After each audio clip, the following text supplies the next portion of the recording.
Bonsoir à toutes et à tous et bienvenue sur El Maralebia. Quel le plaisir de vous retrouver pour ce nouveau numéro de Microscope. Soyez les bienvenus et merci pour votre fidélité.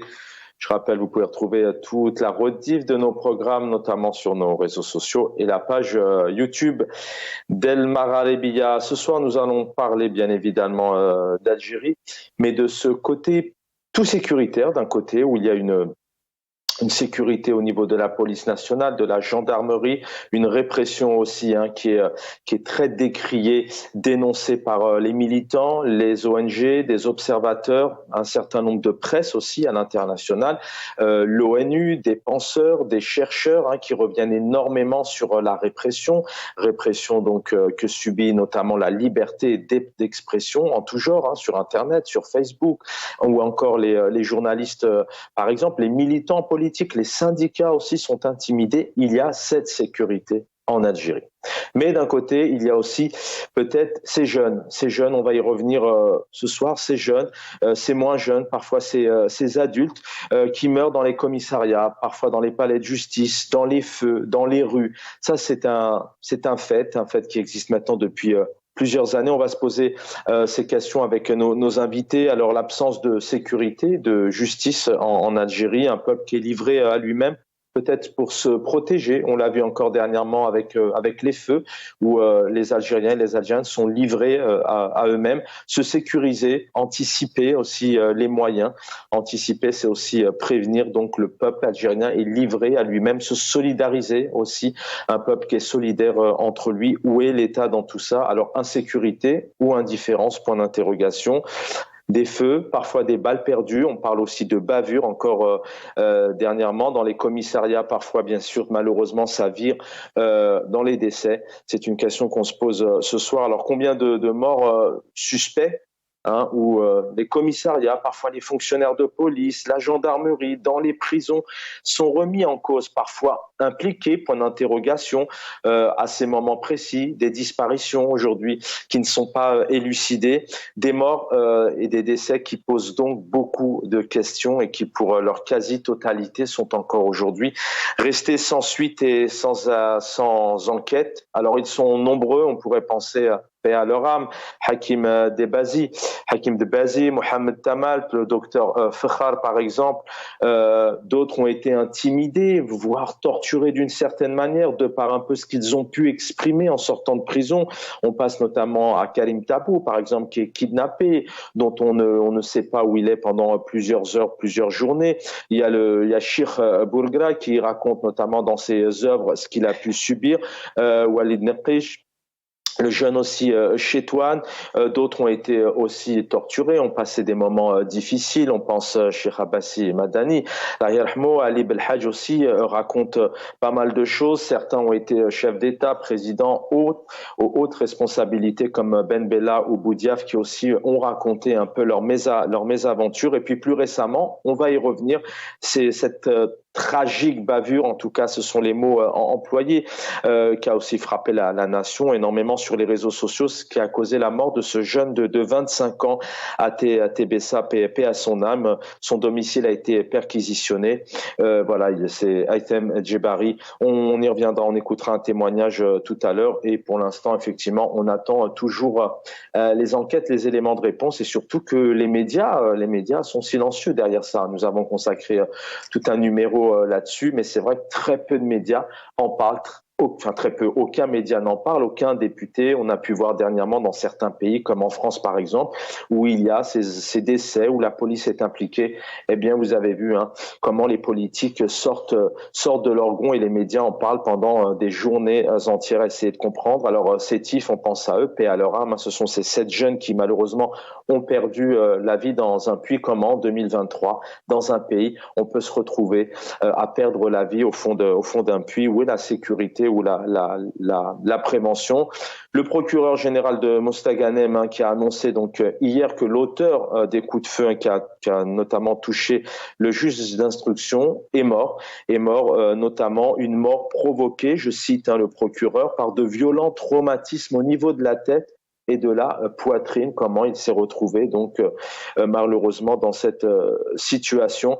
Et puis il y a dernièrement aussi Souq al-Haras, le procureur qui ouvre une enquête suite au décès d'un jeune le 31 juillet dernier, notamment à la cité de Erhba dans les circonstances suspectes. Alors où est l'État? Une Algérie anarchique, une Algérie du tout sécuritaire, une Algérie État de droit, Algérie État de loi, Algérie pays de loi ou de justice. Pour en parler, nos invités est avec nous Maître Aïssa Rahmoun. Vous connaissez bien le pays, la justice. On va parler de la protection aussi de la justice. Est-ce que la justice est libre pour pouvoir faire son travail ou malheureusement elle est dirigée et dominée? Vice-président de la Fédération internationale des droits humains. Maître Rahmoun, bonsoir. Chaban, bonsoir aux invités et aux téléspectateurs. Est avec nous Abdelrahim Moussawer, bonsoir, militant politique, enseignant. Abdelrahim Moussawer, bonsoir. Bonsoir Chaban, bonsoir aux invités, bonsoir à tous les téléspectateurs de Al Magharibia. Merci pour l'invitation. C'est moi qui vous remercie. Et puis aussi qu'on ne présente plus, ingénieur économiste, militant politique et aussi hirakiste de tout temps. Lies Djebaili, bonsoir. Bonsoir Chaban, merci pour ton invitation. Et puis à tous les invités, Abdelrahim et Maître Aïssa Rahmoun, et tous nos compatriotes, aussi bien à l'intérieur qu'à l'extérieur. Encore merci pour l'invitation. Algérie, c'est moi qui vous remercie. Algérie, trop de bavures policière, point d'interrogation. On va revenir sur ces enquêtes qui malheureusement n'ont jamais été élucidées, notamment voilà Hakim Debazi, on pense au docteur Fekhar, on pense au journaliste Mohamed Tamalt, et puis on pense aussi en 2001, le temps a passé, mais on a toujours une pensée pour Massinissa Germa qui a perdu la vue au sein de la gendarmerie d'Adouala dans la wilaya Tizi Ouzou. Maître Rahmoun, je vais commencer par vous. Vous êtes en Skype tous les trois ce soir. Merci. N'hésitez pas, si vous souhaitez, bien sûr, vous interpeller les uns aux autres. Première question, Maître Rahmoun. On est dans un pays tout de même où on voit énormément l'armée à la télé, énormément la gendarmerie. Lorsqu'il y a une manifestation, tout est encadré. Lorsqu'il y a aussi parfois une disparition d'un proche, d'un homme politique, on a vu, paix à son âme, la disparition par exemple du papa de Karim Tabou, l'état de siège là où ils vivent. À la fois, il y a quand même une sécurité dans ce sens-là. Et puis, d'un côté, aujourd'hui, c'est un peuple qui est livré à lui-même. On parle de sécurité en général, de prévention, d'accompagnement, d'encadrement, et on s'intéressera après à d'autres cas bien précis. Comment vous expliquez ce paradoxe? Ok, deux types de sécurité. Il y a la sécurité sécurisante et la sécurité sécuritaire. Pour la première, il s'agit de sécuriser les biens et les personnes, que ce soit sur le plan individuel et sur le plan collectif. Quand il y a une manifestation, un rassemblement, l'État a le devoir et l'engagement juridique, législatif, de sécuriser les manifestations. La sécurité des personnes, en tant qu'individus et leurs biens aussi, est un engagement de l'État. Et il y a la sécurité sécuritaire, ce qu'on essaye d'évoquer tous ensemble actuellement. Je dirais que pour le premier, ni pour le premier chapitre que j'ai évoqué ou la première piste que j'ai évoquée, l'État est désengagé, complètement désengagé. Elle ne prend pas ses responsabilités devant la loi. Et pour la deuxième, il y a un excès de zèle. Vous savez, lors de l'instauration de l'état d'urgence en 1992, et l'état d'urgence est une situation d'exception où les droits sont mis au placard, où les droits fondamentaux n'ont pas le droit de citer parce que c'est une situation d'exception. On légifère d'une manière exceptionnelle. On fait des auditions dans les commissariats, chez les juges, que ce soit les procureurs, les parquetiers ou les juges d'instruction d'une manière très exceptionnelle. Et cette exception est devenue une règle aujourd'hui en Algérie, parce que le régime algérien ne peut pas vivre dans une situation normale, dans une situation apaisée. D'ailleurs, ils ne veulent pas l'apaisement de la vie politique et l'apaisement de la vie sociétale en général. Et c'est pour cela qu'ils sont entraînés, voire ils ont institutionnalisé les exceptions. Et dans des situations d'exception, comme disait Ait Menglet,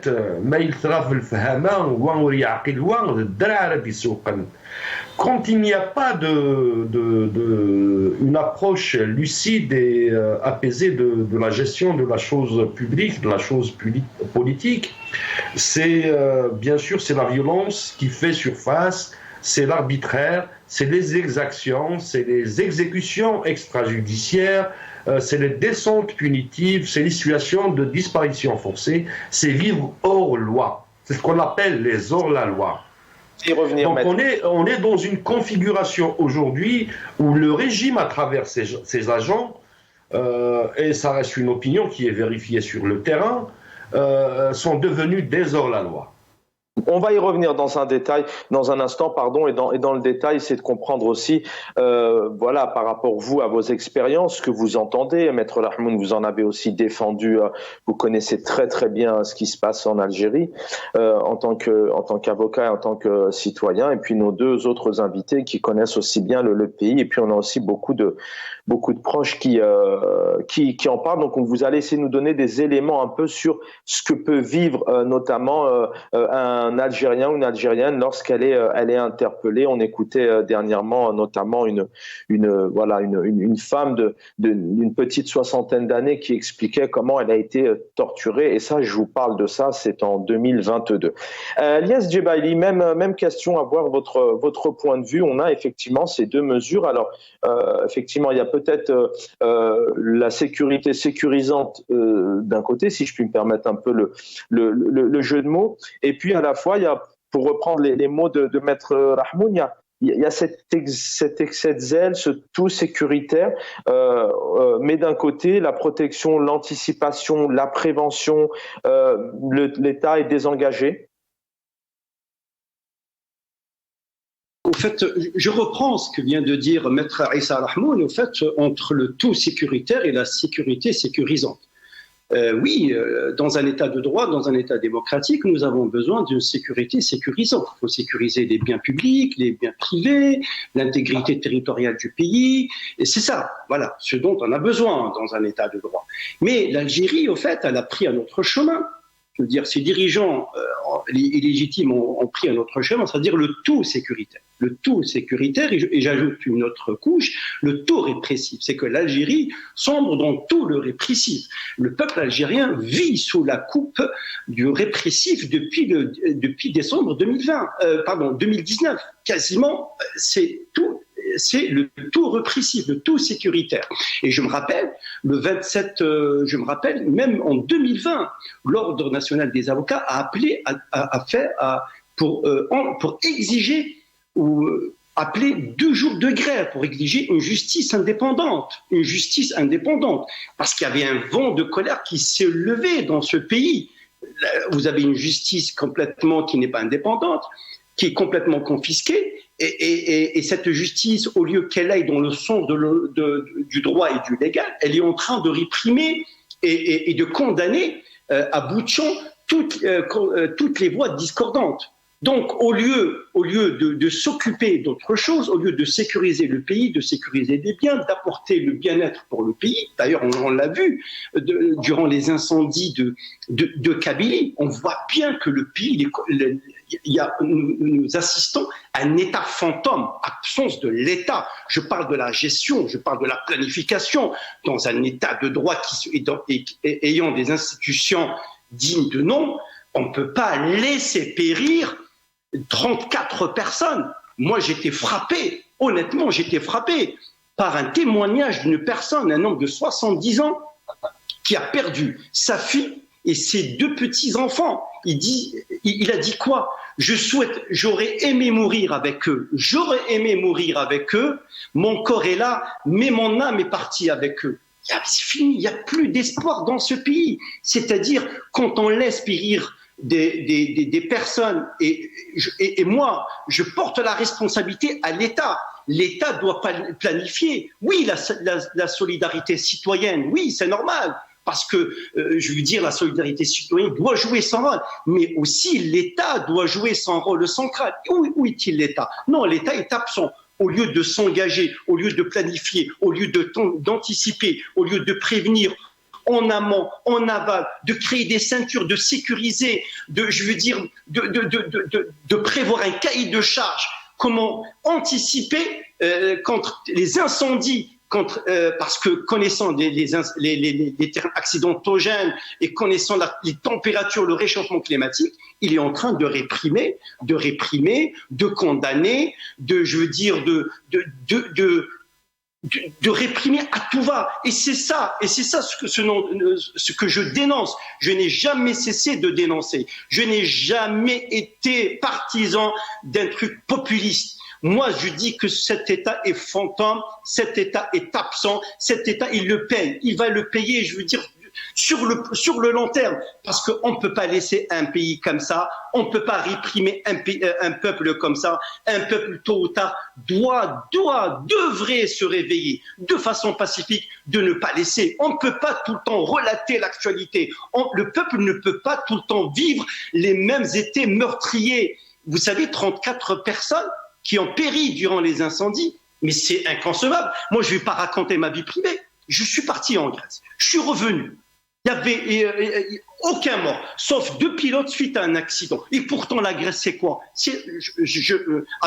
Avec tout mon respect pour la Grèce, c'est le pays le plus pauvre d'Europe. C'est quasiment, on va dire, c'est un petit peu un pays tiers-monde de l'Europe. Et quasiment peu de moyens, avec une planification, 8 millions d'habitants, ils ont essayé de sécuriser non seulement les habitants et les touristes en envoyant des SMS, en créant des ceintures pour essayer de miser le feu, en ayant des Canadaires. Ils ont anticipé l'allocation des Canadaires. La France les a aidés malgré ces petits pays pauvres. Et nous avons Hadi Shahama ou Hada le Nif, et on laisse pourrir des gens. Très bien, Aboulia Djebali. C'est vrai que le président algérien a aussi refusé les aides encore cette année. Abdelrahim Moussawel, vous pouvez réagir bien évidemment sur ce tout sécuritaire tout de même qui est présent d'un côté où il y a cette répression quand même en Algérie qu'on constate maintenant depuis plusieurs temps. Et puis je vous laisse aussi enchaîner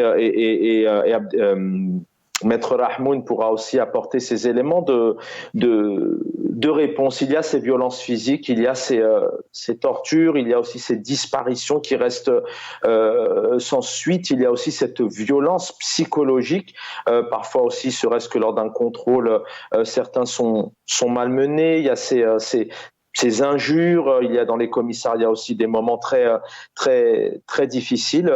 Elle est où la dignité de l'Algérien et de l'Algérienne, alors que on a vu il y a quelque temps que, d'ailleurs on entend encore au sein de l'APS régulièrement, que pour Abdelmadjid Tebboune, président algérien, même pour le chef d'état-major, la dignité du citoyen est au cœur de son quotidien à ce président.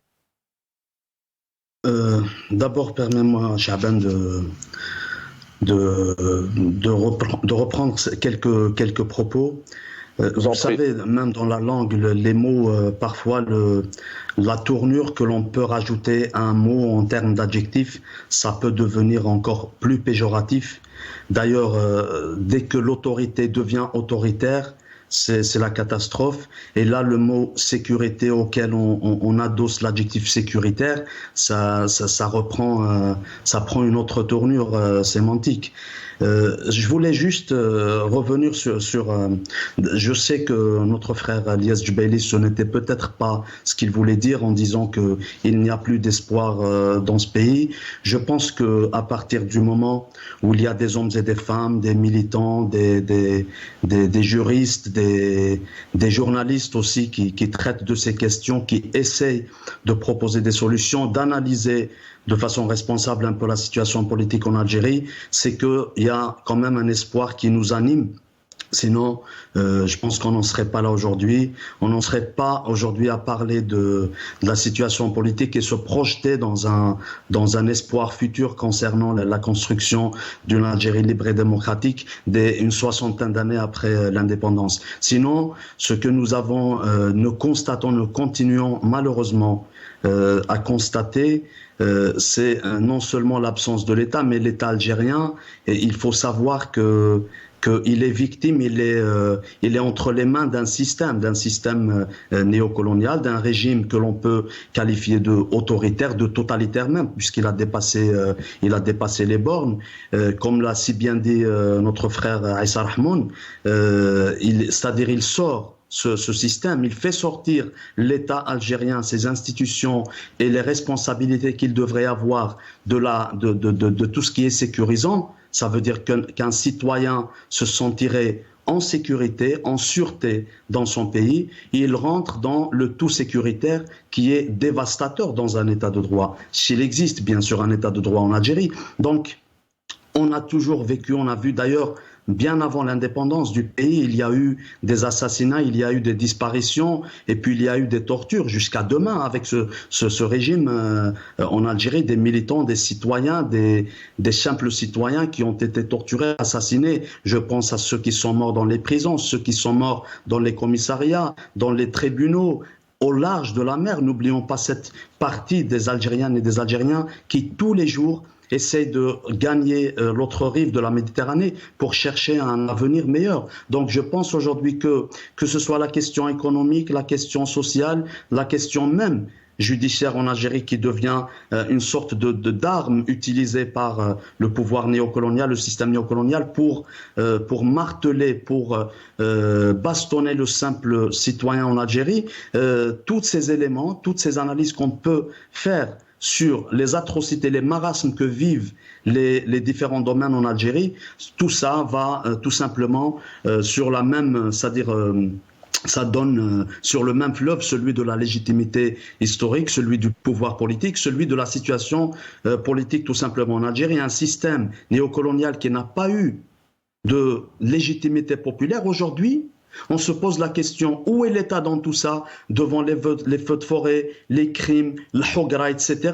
Le pouvoir algérien, il est en train de se chercher une visibilité internationale. Dans l'impossibilité aujourd'hui, avec tous ces moyens, les réseaux sociaux, les moyens de communication alternatifs, des chaînes de télé qui suivent quotidiennement ce qu'il se passe dans les pays, je pense que là, même la légitimité internationale, il n'arrive plus à l'acheter, donc il essaie de se faire une visibilité. Sinon, concernant les propos des responsables illégitimement installés en Algérie, à leur tête le président désigné, qui parle de la citoyenneté, qui parle du respect de la femme, qui parle du respect de la dignité humaine, je pense que c'est eux-mêmes qui sont en train de piétiner en premier lieu la dignité de l'Algérienne et de l'Algérien. Donc là, je pense que la lutte pacifique, elle s'inscrit dans une dimension à long terme.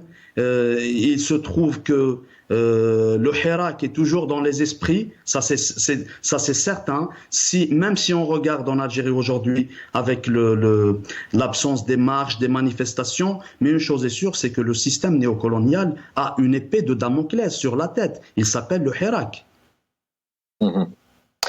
Restez avec nous, Abderrahim Moussaouer.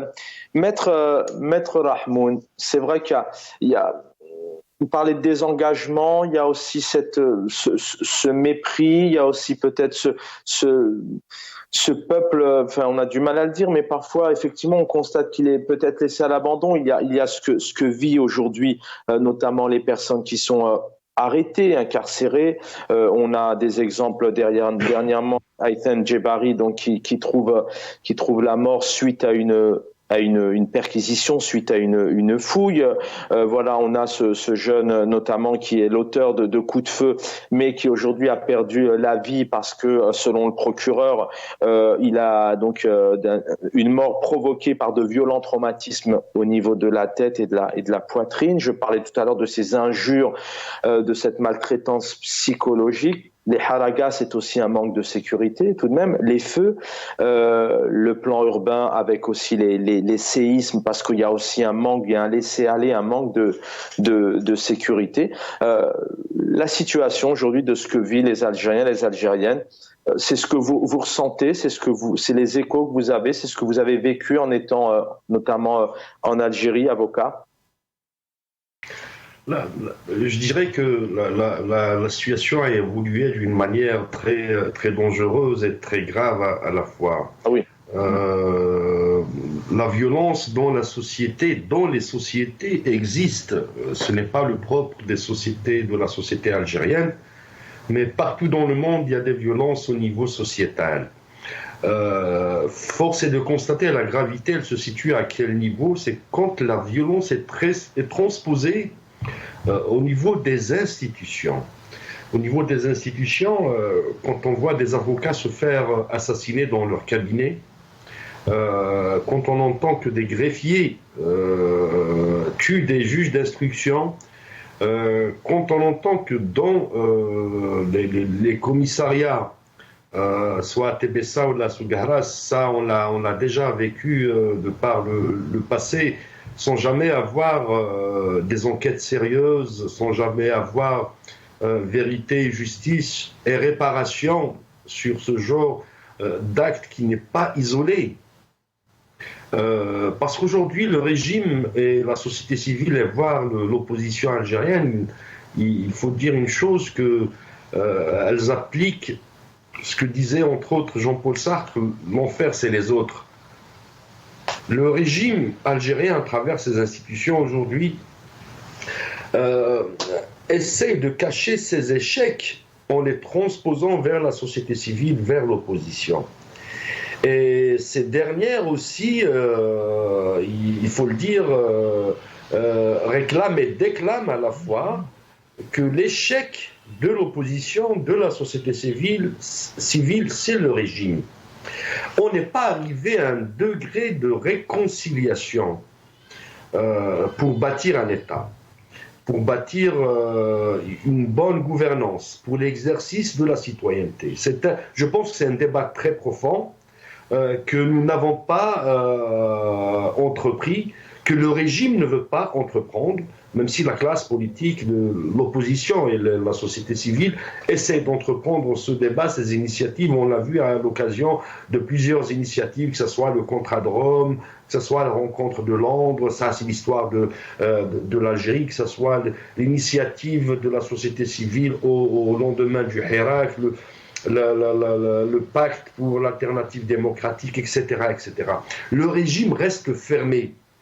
Il ne veut pas des initiatives autonomes qui viennent de la société civile, de l'opposition. Parce que le régime, il est dans une logique de domination. Aujourd'hui, qu'est-ce qui reste des institutions algériennes? Il reste rien. Il n'y a aucune institution qui fonctionne normalement. Dans ces bavures policières à répétition, le Parlement algérien devrait réagir. La justice algérienne devait réagir. Les élus locaux devaient réagir. La classe politique devait réagir. La presse devait réagir. Mais on n'entend rien.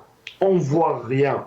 Le régime a dissous tous les ressorts, toutes les instances, les organisations qui peuvent exercer ce rôle de médiation sociale, à tel point qu'il a fait disparaître tout témoin de l'histoire contemporaine, de ce qu'on est en train de vivre communément comme Algériens. Donc Merci. Voilà le régime qui se renferme et qui ferme toutes les possibilités de médiation et de transition politique sereine. Je reviens à vous, maître. On va revenir bien sûr sur ce que vous disiez, parce que des mots, il y en a beaucoup dernièrement. On constate, même si c'est pas officiel, d'après tout ce qu'on peut lire, qu'Abdelmadjid Tebboune est peut-être entré en campagne 2024. En tout cas, il est très encensé, le président algérien, notamment au sein de l'APS. On va écouter ici, c'est en 2018, cette loi, notamment pour moraliser la police, faire en sorte qu'elle soit plus proche du peuple, qu'elle soit une police normale qui respecte les lois et qui respecte le droit. لأول مرة في الجزائر سيكون أفراد الشرطة ملزمون ببنود قانون أخلاقيات الشرطة، قانون سيتوج بدليل يوزع على كل منتسبي الأمن الوطني قصد التقيد به، وذلك بعد صدوره في آخر عدد من الجريدة الرسمية. القانون الجديد والذي يضم 40 مادة شدد في مادته 26 على ضرورة التزام موظفي الشرطة بالتحفظ في سلوكياته وأقواله والامتناع عن كل تصرف عدائي أو مستفز أو ساخر أو مهين، ونبذ كل التحركات والألفاظ غير اللائقة، والتعامل مع غيره بأدب ولطف وضبط النفس خاصة في الحالات المتوترة. On a eu tout un constat et c'est vrai que c'est la réalité. On pourrait citer comme ça malheureusement des dizaines d'exemples. Et Maître Rahmoun a parlé des avocats. Il y a des avocats qui sont intimidés, qui subissent aussi de la violence. Donc on pourrait effectivement en citer. Et désolé quand on donne quelques exemples dans l'histoire sur ces dernières années, mais bien évidemment ils sont très très nombreux. Niass Djebali, lorsqu'on veut justement se sentir en sécurité, faire appliquer son droit, on se rend au commissariat, on se rend dans un tribunal, alors qu'aujourd'hui on constate peut-être plus une crainte qu'un citoyen algérien, une citoyenne algérienne se rende dans un commissariat, peut-être parce qu'elle a peur à un moment donné de se retrouver justement dans une situation très très complexe. Dans un tribunal, c'est pareil, peut-être qu'on y va pour une affaire où on est en droit et on a plutôt raison, et là on peut se retrouver même limite à avoir tort avec un dossier qui sort de je ne sais où. C'est ça la justice aujourd'hui en Algérie, c'est cette crainte de se retrouver en sécurité là où on est censé être en sécurité. Niass Djebali n'a jamais perdu espoir. Niass Djebali, il croit à l'espoir parce que l'espoir procure la force de vivre aux individus, et même à ceux qui se trouvent dans les cas les plus difficiles. Parce que sans espoir, on ne peut pas aller loin. Ça, c'est pour rassurer mon ami Abdelrahim. Et d'ailleurs, la convention qu'on a mis ensemble ici à Paris, je veux dire, dans la convention de la diaspora, c'est aller dans le sens pour solutionner le problème de l'Algérie, en fait, en tant que diaspora agissante, bien sûr. Voilà, c'était juste pour répondre à notre ami Abdelrahim, pour lui dire, oui, l'espoir peut vivre, et il faut garder l'espoir. Aussi, ne pas rester otage du passé, proposer des solutions du présent pour aller vers le devenir. Ça, c'est très important. C'est comme ça que je vois les choses. Concernant la dignité, vous savez, dans la Constitution allemande, l'article 1, c'est la dignité de l'être humain. Elle est non négociable. Après la Seconde Guerre mondiale, après la pacification de la Constitution allemande et celle du Japon, les grands pays qui ont participé aux crimes de guerre durant la Seconde Guerre mondiale, ils ont pacifié la Constitution. Et dans l'article 1 de la Constitution allemande, elle dit que la dignité de l'humain est non négociable, est importante. À quel point que la dignité de l'humain... On va écouter tout de suite le président algérien qui parle de cette dignité du citoyen. جزائر تسير بحزم وعزم وبإرادة الوطنيين المخلصين للقضاء على كل المظاهر الهشاشة والغبن والاحتقار المسيء لهذا الوطن المفدى. ولقد آليت على نفسي أن أجعل من استرجاع كرامة المواطن حربا لا تهدأ وفاء للتعهدات التي قطعناها مع الشعب الجزائري الأبي.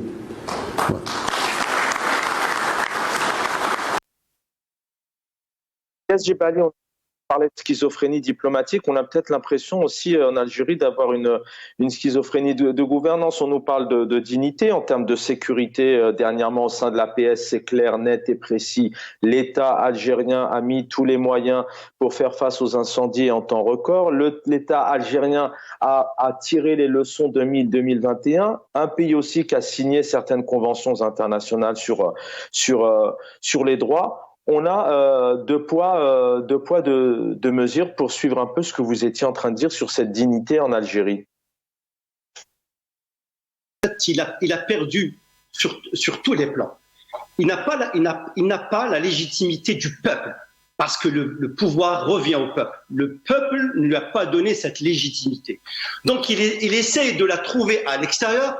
On voit bien à l'extérieur, il est quasiment absent. Ce qui se passe au Niger, la CEDEAO s'est déplacée au Niger, l'Algérie qui partage des frontières très importantes avec le Niger. Et non seulement il y a le pipeline qui passe par le Niger, elle est absente, elle est aux abonnés absents.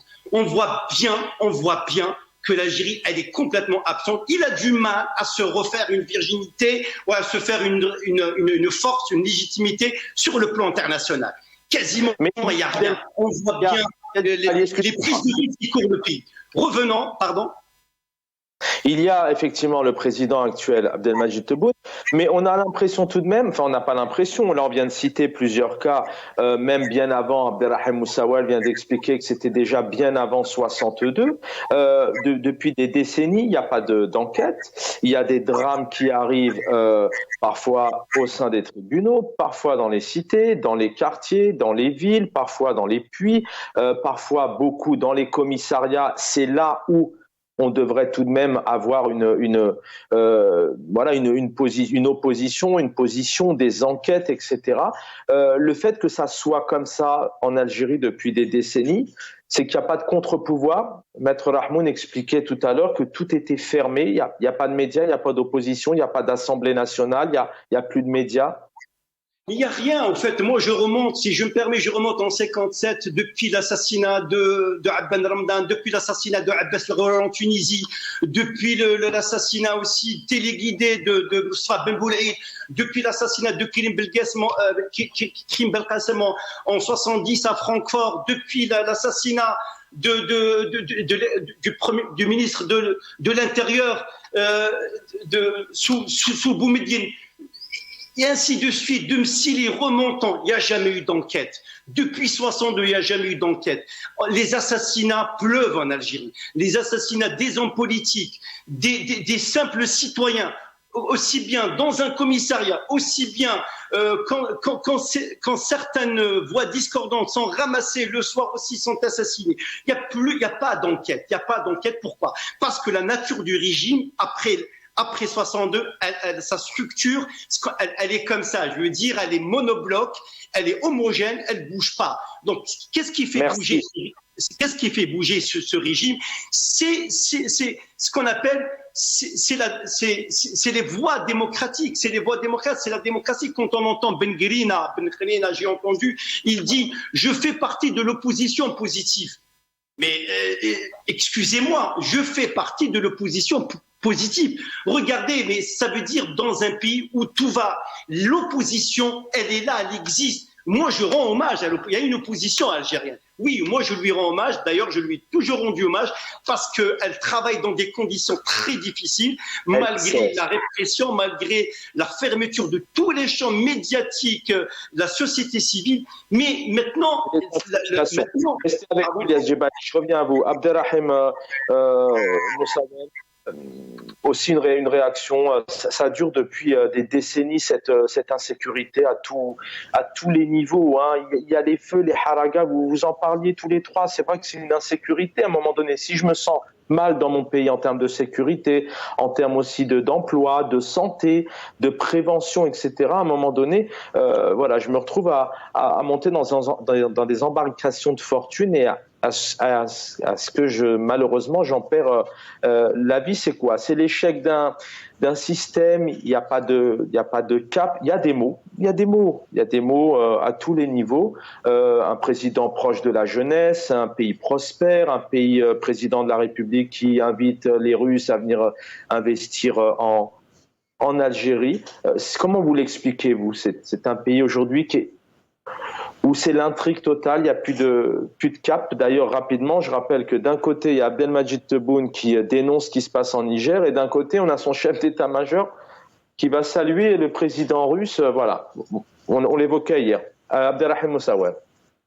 Je pense qu'il peut y avoir plusieurs angles d'attaque à partir desquels on peut observer ce qu'est en train d'opérer le système néocolonial en Algérie. D'un point de vue d'observation pour voir si il a réussi à construire un État, s'il a réussi à mettre en place des institutions qui se respectent, respectueuses des droits de la loi, donc du droit commun, du droit tout simplement d'un État de droit, et respecté par les citoyens et par les responsables. Je pense que là, on peut parler d'un échec. Mais de l'autre côté, lorsqu'on regarde aujourd'hui avec tous les moyens financiers, avec toute cette économie qui peut être vraiment enrichissante pour l'Algérie en termes d'hydrocarbures, les richesses naturelles, les richesses souterraines et surtout la richesse humaine, les ressources humaines. Notre pays, on parle déjà d'Afrique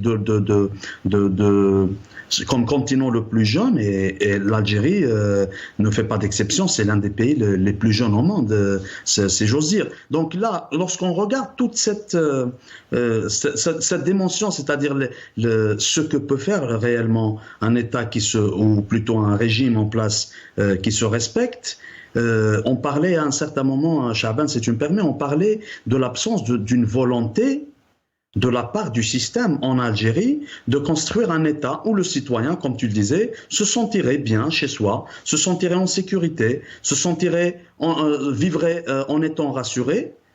On parlait d'un manque ou d'une absence de volonté de construire, mais force est de constater aujourd'hui que finalement il y a une volonté quelque part.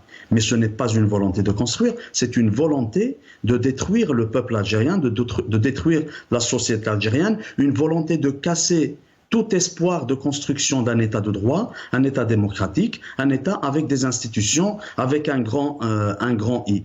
En parlant de la dimension internationale, etc., ce qui se passe aujourd'hui au Niger, sans oublier ce qui s'était passé au Burkina Faso, cette crise diplomatique, entre guillemets, avec l'Occident, l'OTAN, la France principalement, et le rapprochement qui n'en était pas un en réalité avec la Russie, nous renseigne sur une chose. Nous renseigne que sur le fait que, tout à l'heure tu parlais d'élection présidentielle, il me semble que Tebboune actuellement, il est en train c'est-à-dire il a entamé une sorte de campagne électorale en allant, au lieu de faire les visites des wilayas comme il l'avait promis en 2019, il est en train de faire des visites à l'étranger en emboîtant le pas à son prédécesseur Bouteflika qui, les 4 premières années de son élection, enfin de sa désignation en 1999, il le faisait pour aller s'acheter une légitimité internationale en se basant sur ses anciennes connaissances et les anciens pays qu'il avait côtoyés quand il était ministre des Affaires étrangères. Donc c'est la même cassette qui se répète, sauf que aujourd'hui, si tu me permets, j'ai envie de faire le point sur un élément très essentiel, très important à mes yeux. C'est la présence des médias, c'est la présence des médias alternatifs. Aujourd'hui, tout ce que dit le pouvoir algérien, tous les mensonges. D'ailleurs, à tel point que nos concitoyens, que ce soit en Algérie ou ailleurs, ont fait appel à cette appellation VAR, le VAR, donc c'est-à-dire reprendre tous ces mensonges, tout ce qui a été dit par le président, par les responsables à une certaine époque, et les mettre devant le fait accompli aujourd'hui. Ce fait accompli, ce sont leurs mensonges. Mais ce qui est important, c'est de souligner aussi que cette dignité humaine dont il parle, ils sont les premiers à la piétiner. Tout à l'heure, il parlait, si tu me permets, il a utilisé une phrase en arabe en disant « Istirja' karamat al-muwatan harban la tahda ». Ça veut dire il veut faire du respect de la dignité humaine une guerre sans répit. Moi, je pense qu'avec tout ce que nous constatons, avec toutes ces personnes qui sont mortes dans les commissariats, dans les prisons, etc., ce n'est pas le respect de la dignité humaine qu'il va faire, c'est-à-dire il va pas faire du respect de la dignité humaine son cheval de bataille. Au contraire, ils sont en train de mener une bataille contre l'humain, contre la faune et la flore, contre la nature, contre le peuple et contre la dignité humaine. Donc ils sont en train de mener une bataille contre la personne humaine en Algérie. Cela nous fait croire, nous fait penser réellement et sérieusement que ce qu'il s'est passé depuis 2019 jusqu'à aujourd'hui, à travers ce hirak de la Silmiya, a vraiment secoué non seulement le régime global, le système global en Algérie, mais toutes ces ailes, c'est-à-dire tous ces clans. Ce qu'ils sont en train d'opérer, ce qu'ils sont en train de faire aujourd'hui, c'est de faire payer au peuple ce qu'il a fait depuis 2019 jusqu'à aujourd'hui. Parce que ce qui dérange les systèmes totalitaires, ce qui dérange les systèmes néocoloniaux, que ce soit en Afrique ou ailleurs, c'est l'organisation des citoyens, c'est la concertation des citoyens. C'est lorsque les citoyens mènent des activités, essayent de trouver des solutions de la façon la plus pacifique qui soit. Donc, ils sont contre le pacifisme, même lorsqu'on regarde comment le moindre responsable en Algérie se comporte envers le peuple, il se comporte comme un dictateur parce que cet esprit a été instauré depuis l'indépendance jusqu'à aujourd'hui. Mais, comme je disais tout à l'heure, il ne faut pas perdre espoir sur une possibilité d'organisation. Je voudrais essayer de revenir à vous. Il nous reste 5 minutes. Vous allez avoir 1 minute 30 chacun, car je dois rendre l'antenne. Maître Rahmoun, tout de même, la justice pose problème, cette justice aussi du téléphone. Aujourd'hui, on a le syndicat national des magistrats qui dénonce, qui qualifie de laxisme envers les atteintes à l'intégrité physique et morale des magistrats. Tout de même, il y a des gens comme vous, d'ailleurs, des professionnels.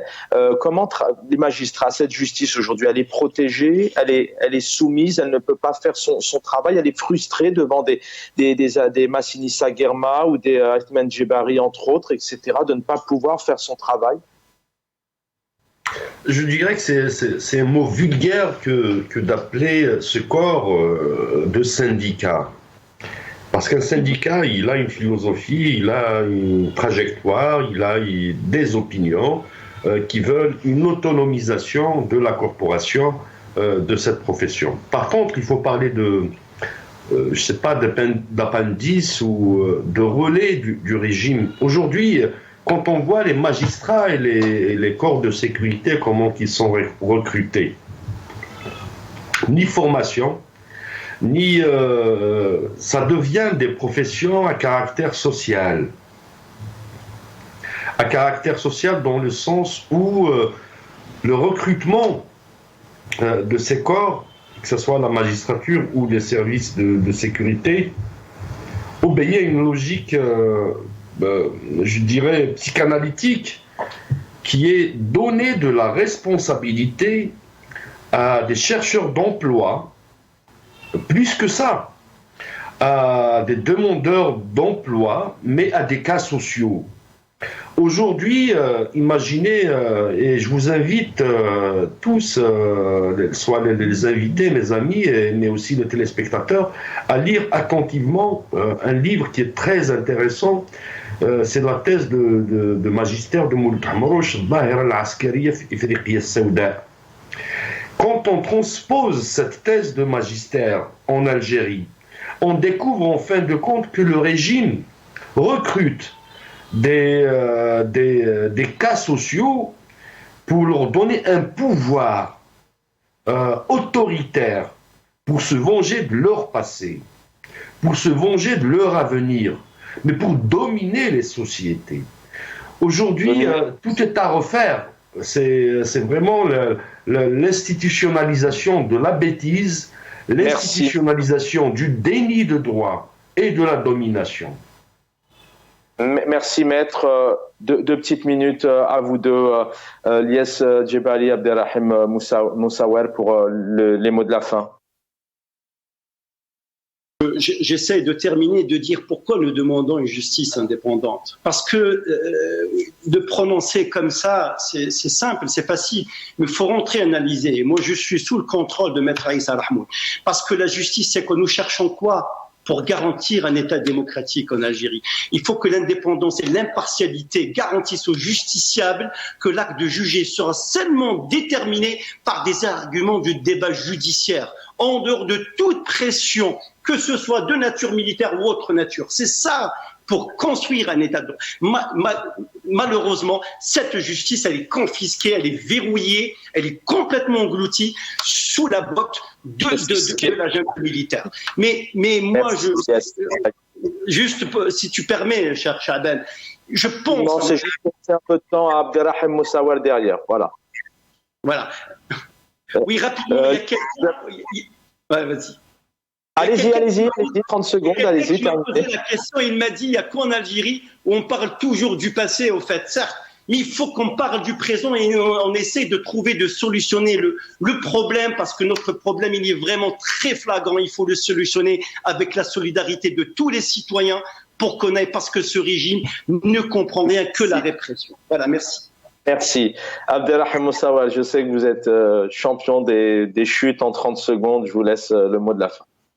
Non, je voudrais juste reprendre là-dessus par rapport à la problématique globale en Algérie. C'est vrai que il faut parler du présent, il faut voir se projeter dans le futur, mais on peut pas ne plus regarder ce qui s'est passé dans le passé, parce que ne pas tenir compte de ce qui s'est passé bien avant l'indépendance et à l'ère du néocolonialisme jusqu'à aujourd'hui ne nous permettra pas de concevoir notre vision de l'état de droit, de la démocratie et de l'Algérie de demain.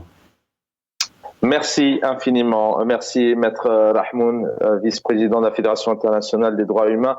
Lies Djibali, merci pour votre fidélité aussi, ingénieur économiste, militant politique, et Abderrahim Moussaouer, enseignant universitaire et militant politique. Voilà, où est l'État, où est la justice, pourquoi ces enquêtes restent-elles sous silence? Des dossiers vraiment qui restent sans nouvelles, et c'est toujours des familles meurtries. On a vu dernièrement avec des cas précis. Algérie anarchique, Algérie du tout sécuritaire, Algérie état de droit, état de loi, pays de loi ou de justice. On a eu quelques réponses. Il reste encore un long chemin à faire pour les Algériens et les Algériennes pour vivre dignement. Merci, j'aurai le plaisir de vous retrouver demain, je l'espère. Dans un instant, mon ami et confrère Jamaldine Benchenouk, juste derrière. El Omr, bonne soirée à tous et merci à mon équipe en régie.